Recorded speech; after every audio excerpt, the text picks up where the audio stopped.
Assalamualaikum warahmatullahi wabarakatuh. Bismillahirrahmanirrahim. Allahumma sholli ala sayyidina Muhammad wa ala alihi wa sahbihi ajma'in. Amma ba'du. Saya sudah kehabisan konten aja sebetulnya. Maka MKC pun MKC lah kita sikat ya. Jangan sebut Muhammad ya, sebut aja M ya. Kalau nyebut Muhammad ini aduh berat ya, berat kita nyebut nama dia Muhammad itu berat ya. Tapi saya tidak usah berhujah secara ilmiah kenapa saya tidak sebut Muhammad. Risih aja gitu. Ada orang seperti itu kita sebut namanya Muhammad, jangan ya. Tapi ada yang menarik ketika dia bicara tentang Al-Quran, kaitannya kenapa dia tidak mau sholat, takut masuk neraka katanya.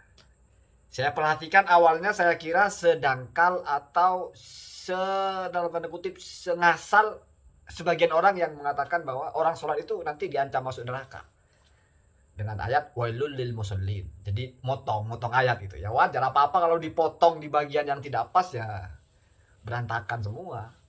Misalnya ada orang ngomong, saya tidak akan makan nasi yang sudah basi. Akhirnya kita potong kepada saya tidak akan makan nasi. Sehingga ketika kita ngelihat dia makan nasi, kita protes. Katanya kamu mau ngomong tidak akan makan nasi, kok masih makan nasi? Nah itulah masalah kan. Kenapa? Karena sesuatu yang muqayyad, yaitu nasi yang basi atau yang apa gitu, takhidnya dibuang, dihamil menjadi mutlak. Ini persoalan ya.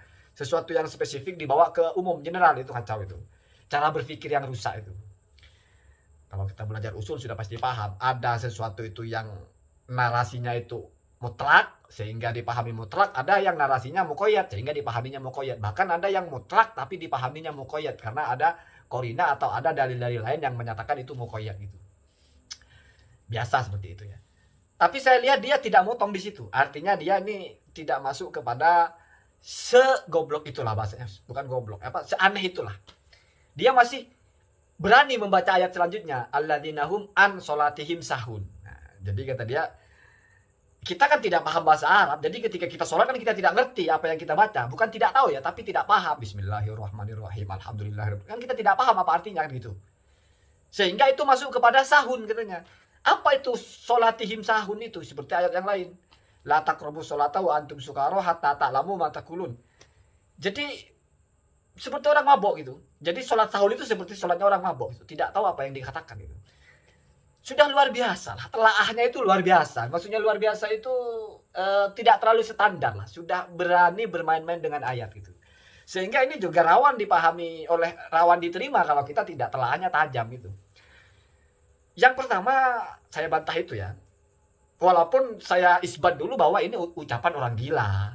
Saya ada dasar kenapa mengatakan ini ucapan orang gila. Karena begini, gila itu kalau kita belajar taklim, wal jununu fununu. Funun itu kalau kita artikan dari bahasa fannun, sesuatu lah, entah sesuatu disiplin ilmu. Fununun berarti banyak macam gitu lah artinya.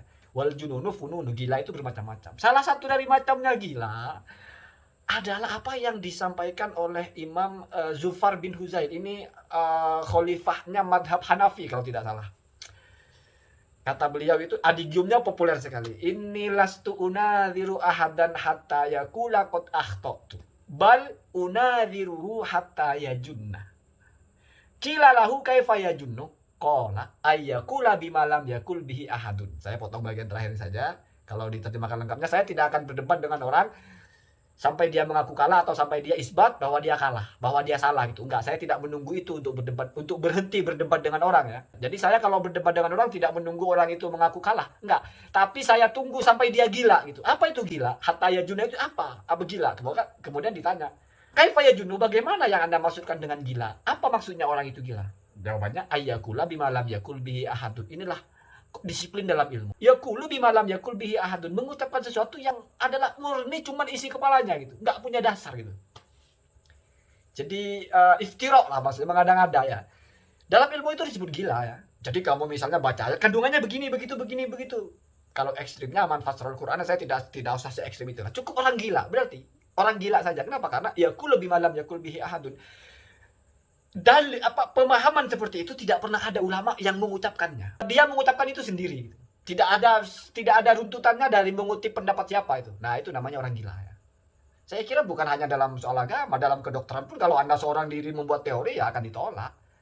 Kenapa? Karena teori itu tidak bisa dibuat begitu gampangnya gitu ya. Pasti akan ditolak. Bahkan ada satu adigium itu al-infiradu an aqwalil a'immati dhafun fil akli, katanya. Kamu berani-beraninya membuat satu pendapat dan infirad terlepas dari pendapat para ulama. Dhafun fil akli itu tanda ada masalah di otak itu. Kamu tidak paham bagaimana ulama membangun pemahaman itu sebegitu kokohnya. Bisa jadi ini bertentangan satu sama lain, tapi kullun yakumu ala asasin kawin, semua punya dalil masing-masing. Entah telaah lafadznya, telaah hurufnya, telaah asbabul nuzulnya, atau asbabul burutnya, telaah ta'aruf dengan dalil-dalil lain, sehingga muncul satu istinbat. Itu semuanya kokoh. Tiba-tiba kamu kesampingkan itu, buat satu pendapat sendiri. Itu dhafun fil aqli. Kenapa saya bilang gila? Karena tidak ada ulama yang mengkaitkan tafsir itu dengan tafsir an sholatihim sahun dengan tafsir dengan hatta ta'lamu mata kulun. Tidak ada. Kalau ini diterima bahaya. Kenapa? Karena banyak saudara-saudara kita yang sholat juga tidak paham artinya. Apakah itu termasuk kepada yang sholat tidak mengerti, tidak tahu apa yang dia baca? Kan enggak. Jadi sahun di situ pertama adalah yang selalu diulang oleh mufassir ya. Di situ itu menggunakan an, bukan fi. Jadi dia sahunnya itu bukan dalam sholatnya, tapi tentang atau terhadap sholat. Lalai terhadap sholat. Nah, lalai itu ada yang takhirul dawamu takhiri awqatiha. Selalu mengakhirkan. Tahawunan karena meremehkan. Nah itu ya, hati-hati ya, kita selalu bahkan saking seringnya melalaikan tuh sering terlampau gitu, terlewat itu ya. Waliyadzubillah, semoga kita, anak cucu kita semua menjadi orang-orang yang terhindar dari seperti ini. Ada juga sahun yang la yakumu bisyaraitiha wa arkaniha, tidak melaksanakan dengan syarat-syarat dan rukunnya. Pokoknya artinya itu sholatnya tidak benar gitu saja, tidak benar pada bagian yang paling dasar gitu. Jadi nggak ada hubungannya dengan ayat yang la taqrabu sholata wa antum sukaro, karena konteksnya itu mabok gitu. Kan beda. Orang mabok itu bukan tidak paham yang diomongkan, tapi dia betul-betul tidak sadar dia ngomong apa gitu. Ngomongnya itu tidak sadar gitu. Sementara orang sholat kan sadar dia ngomong walaupun tidak mengerti apa yang diomongkan. Ya semuanya bisa membedakan lah mana orang yang mabok. Karena itu konteksnya tidak mengetahui apa yang kamu ucapkan karena mabok. Kan gitu. Sementara ada orang yang tidak paham apa yang diucapkan bukan mabuk, berarti tidak seperti itu kan gitu. Konsepnya kan begitu. Artinya kamu jangan sholat kalau masih mabuk. Apa maksudnya mabuk? Ketika kamu masih tidak mengerti, apa tidak tahu kamu mengucapkan apa gitu. Jadi jangan diputus mabuknya lalu cuma dipotong di tidak tahu kamu mengucapkan apa. Artinya tidak tahu, tidak paham artinya. Jadi kacau ya, tafsir begitu ya. Ya itu tadi lah. Sebetulnya kan hal-hal semacam ini tidak pernah betul-betul mendalam ya. Artinya memang selalu omong kosong aja, omong kosong. Ada orang tidak percaya dengan Islam karena ayat ini, ayat itulah, apalah. Ya biasa lah ya, biasa. Kita tidak tahu apa maksudnya. Semoga kalau memang itu beneran seperti itu, Allahumma hdina wa iyyahu.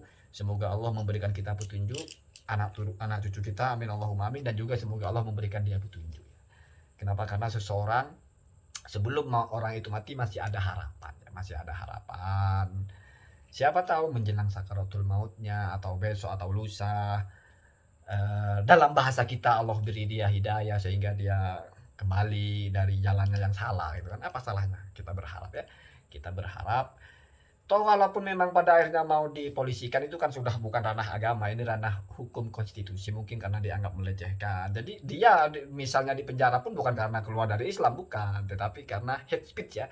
Ada ungkapan-ungkapan buruk, ada ungkapan-ungkapan kebencian. Jadi pasalnya ini sudah bukan soal agama, bukan, tapi soal ungkapan-ungkapan yang meresahkan orang lain. Wajar ya. Jadi kita harus memahami itu. Semoga ada manfaatnya. Assalamualaikum warahmatullahi wabarakatuh.